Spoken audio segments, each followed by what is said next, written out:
Want to get your website noticed and also found online by more people? In this video, I'll break down all that you need to know and the easy steps that you can take to make sure your website gets ranked on search engines like Google, and also how you can actually take these steps to make sure your website gets noticed by your ideal audiences that are your prospective customers and also clients. So let's get to it. Welcome back to my channel. If you're new here, I'm Laurie Wang. I create videos like this to help you level up your business, your social media, and your marketing skills so you can create a living doing what you love. I also share the behind the scenes of how I run my digital marketing and training company under my personal brand, and also life being an online content creator. So if that all sounds good, then make sure to hit that subscribe button and let's get connected. Now let's get to how to get your website ranked and found by your ideal audiences online. Number one is that you want to use keywords that your customers and your clients are actually using. First, brainstorm the keywords by putting yourself in your ideal customer or client's shoes. What would they actually be searching for right now to find businesses like yours? And when you type these different keywords into search engines, let's say Google,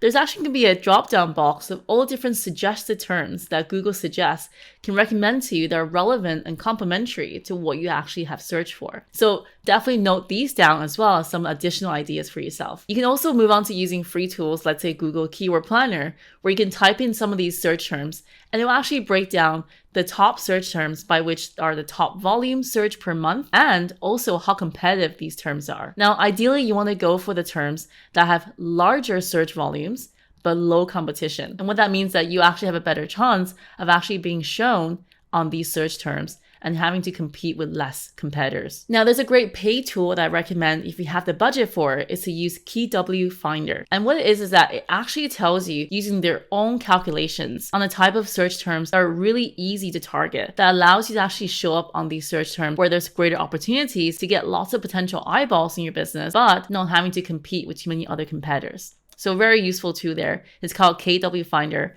I'll link to it in the description below the video. Step number 2 is that you want to incorporate these keywords into your website pages. Now, you want to include these keywords into your website in a very natural way. So for example, let's say in the copy of your blog post, or maybe in the copy of your website in general. But you definitely don't want to be stuffing keywords because that's actually now being penalized by search engines like Google, where essentially it will actually lower your ranking. And you also want to have these keywords in the title and description of your website pages. It's basically a way to tell a user in the search engine what your web page is about. Step number 3 is that you want to create relevant and in-depth content. So one of the things that really matters in your topic area is your topic expertise when it comes to being found online. Basically, it's the search engine way of thinking how much does this website has a specific subject matter expertise in this topic area. And what that means is that you should create in-depth and relevant content that your users will find useful, not only as a great content strategy in any business, but also a great way to get found online as well. The key to create great, valuable content all starts with knowing your audience. Doing the research on who your ideal audience is and knowing your own niche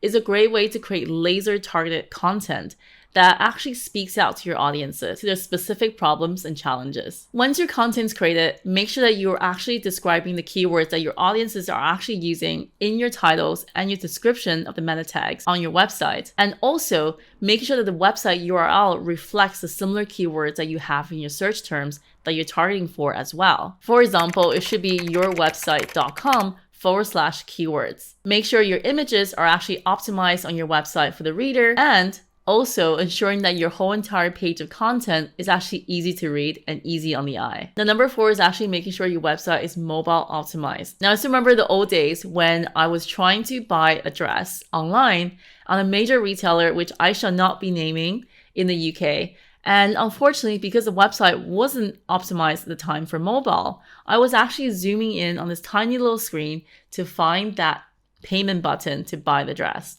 And ultimately, after so many attempts, I got fed up and I just gave up. And I think the key thing here to remember is that you want to make the website as easy to use as possible for the potential customer or client so they can actually easily get in touch with you or buy your products. And the mobile friendliness of a website contributes to a better user experience. And better user experiences are actually what Google and other search engines are aiming for. So essentially, the better user experience you can give to your potential website visitors, the better chance that you actually rank higher than your competitors. And especially important now as mobile searches counts for more than half of all searches on the entire internet. But the good thing is if you're currently using a website builder, let's say Wix, Squarespace, or WordPress, then you will already have a mobile optimized version built in. Having an HTTPS versus an HTTP in front of your website URL, it does matter when it comes to how your website are ranked online. Having the HTTPS means that your website is secure. You can simply check this by looking into the address bar of your website. Does it currently show a little lock that's actually currently locked icon? And does it actually have an HTTPS next to it?